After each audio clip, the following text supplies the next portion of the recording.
오늘은 요한복음 11장 17절부터 31절까지 말씀 함께 보겠습니다.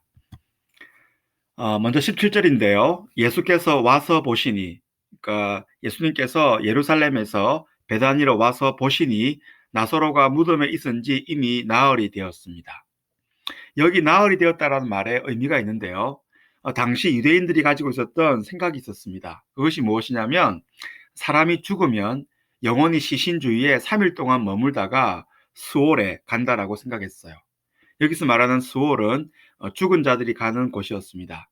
그래서 죽은 다음에 나흘 전까지는 다시 살아날 수 있는 가능성도 있다라고 생각을 했어요.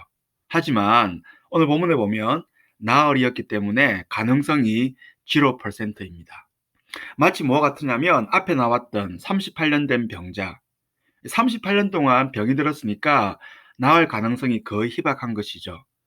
날 때부터 맹인, 이것도 나을 가능성이 거의 없습니다. 마찬가지로 오늘 본문의 나사로도 이미 나흘이나 되었기 때문에 죽은 지 살아날 수 있는 가능성이 제로라고 보시면 되는 것이죠. 그래서 예수님께 원망하는 내용이 바로 21절인데요. 마르다가 예수께 여짜오되 주께서 여기 계셨더라면 내 오라버니가 죽지 아니하였겠나이다라고 말합니다. 예수님께서 베다니로 일찍 왔다면, 이틀 동안 더 유하지 않고 바로 왔다면 살 수 있었고, 또 죽었다 하더라도 나흘 전이기 때문에 다시 살릴 수 있는 가능성이 있다라고 원망하는 것이죠. 하지만 예수님의 답변은 23절입니다. 예수께서 이르시되 내 오라비가 다시 살아날 것을 말씀해요. 그런데 이 말씀에 대해서 마르다가 오해합니다.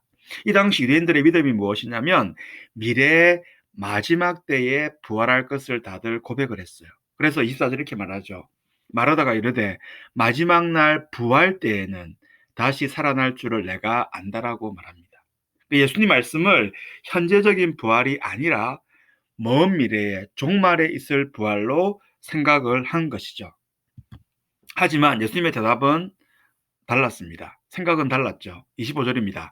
예수께서 이르시되 나는 부활이요 생명이다라고 말씀해요. 이것이 바로 현재형으로 되어 있어요. 나는 부활이요, 나는 생명이라고 되어 있어요. I am the resurrection, I am the life라고 되어 있어요. 현재형입니다. 그리고 이렇게 부활을 두 개로 구분하는데, 첫 번째는 나를 믿는 자는 죽어도 삽니다. 이건 미래적 의미죠. 그러니까 죽은 사람, 육체적으로 죽은 사람은 미래의 종말에 다시 부활할 것을 말씀하고 있고요. 또 다른 측면은 26절인데요. 무릇 살아서 나를 믿는 자는 영원히 죽지 아니하리라라고 말씀해요. 여기서 살아서 믿는 자는 영원히 죽지 않는다는 말이 무슨 말이냐면 현재적 측면입니다. 영적인 죽음을 맛보지 않는다는 거예요. 지금 내가 살아서 예수님을 믿으면 영적인 죽음, 스피리추얼 데스를 경험하지 않는다라고 말씀하고 있습니다. 두 가지 적용이 가능한데 오늘 말씀을 통해서 첫 번째는 인간적인 불가능.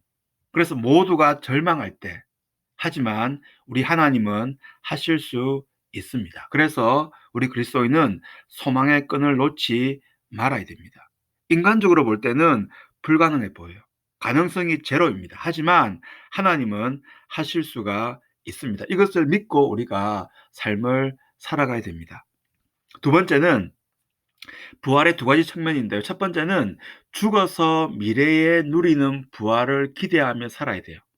동시에 살아서 지금 현재 누리는 부활도 기대하며 살아야 됩니다. 이 두 가지를 함께 누릴 때 우리가 진정한 부활의 소망을 가진 그리스도인이 될 수 있습니다. 그러니까 먼 미래의 부활뿐만 아니라 지금 내가 하나님과 연결되어 있음으로 인해서 누리는 부활의 능력, 부활의 기쁨을 누릴 때 우리가 참다운 부활의 소망을 가진 그리스도인이 될 수 있죠.